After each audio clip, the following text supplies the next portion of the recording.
Hi,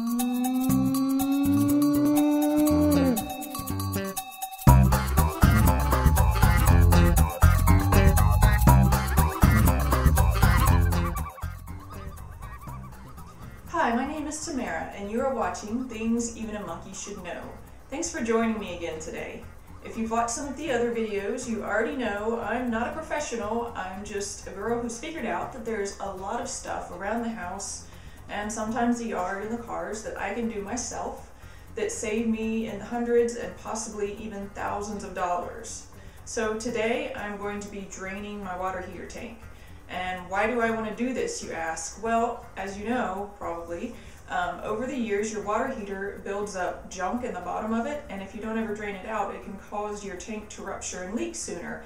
So if I buy an 8-year warranted water heater, by draining it every 6 months to a year and getting all of the junk out that collects in the bottom, I can extend the life of it possibly 2 to 3 years. It's worth it to me because it only takes a few minutes. So the only things that you'll need today will be your water heater, which has not been drained in a while. You'll need a garden hose, and by that I mean a plain old run-of-the-mill everyday hose like what you would use outside and attach a sprinkler to or a sprayer or whatever. You'll need one of those. And you'll need to know where your electrical panel is that has the fuse switch for your water heater. So mine happens to be actually right by the water heater, hidden behind this panel. And there we go. There it is. So of course, you only want to know where your electrical panel is if you have an electric water heater, which is what I have. And if your heater has a vacation setting on it, you can actually turn it to that before you do this. But since I just feel like electricity and water, not really a good idea together, even though I'm not going to be messing with any of the electrical stuff, I would rather just find where on the panel my water heater is connected to and just flip it off so there's no questions. Now the other thing is, if you do have a gas water heater, obviously you don't want to turn it all the way off because then you'll have to relight the pilot light and all of that stuff that goes along with that. So on your gas water heater there should be a setting that says vacation somewhere down on the controls, you know, where you can set the temperature. And again, the electric ones often have that too. Like I said, I just feel better turning it all the way off. Now, what you want to do is you want to turn off the water heater so that it stops heating the water and leave it for about 45 minutes so that the water is nice and cool, doesn't melt your garden hose whenever you go to empty it. Now, the other thing that you want to do before we go to empty the tank is you want to go ahead and turn the water supply off to the water heater, because if you leave it on and you go to empty the tank, then you're just going to have water just continuously flowing through. And so it doesn't really, it kind of defeats the purpose, I guess is what I'm trying to say. So now we have water off, heating source off. So now we wait for 45 minutes or an hour, just, you know, go eat lunch or play a video game or something and allow your heater to cool down.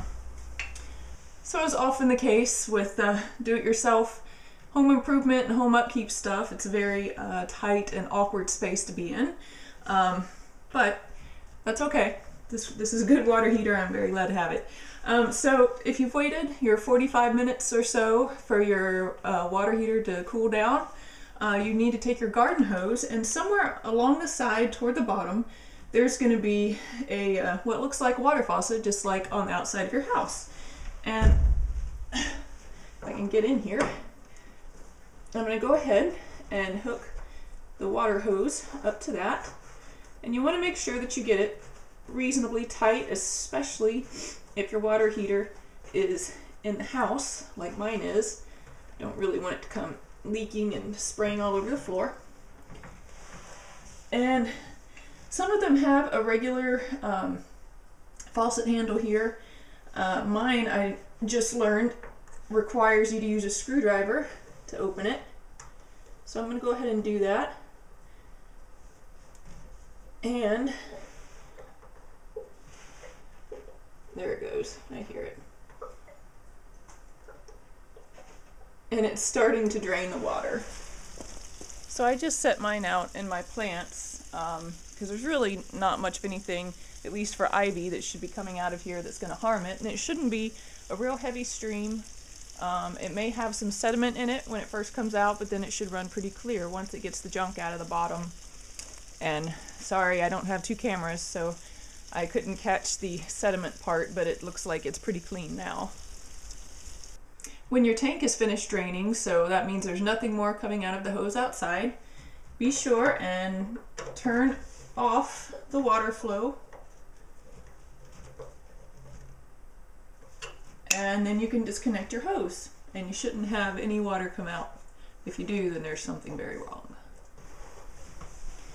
Now there are mixed feelings about this, but just to be on the safe side, I always turn the water supply back on to the tank, and I allow it to fill up before I restore power to it, because I just don't want to risk burning up any of the heating elements inside.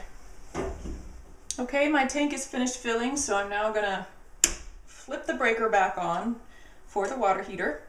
And again, if you had set it on vacation or something else that would make it stop heating once your tank is full, this is the time to turn it back on, because none of us like being without hot water, right? So that wasn't too bad, right? The thing that took the longest really was just allowing the heater time to cool down, and then the rest of it was all just like turning on a water faucet. So I hope that helped you. I hope maybe it'll give your heater a few more years of life. I know that I just had to change this one out not too long ago, and while it wasn't the worst thing that I've ever had to do, I'd rather not have to do it every 8 to 10 years. I'd rather do it every 15 to give me a good chance to forget how heavy it was and all the kind of grime that goes with it.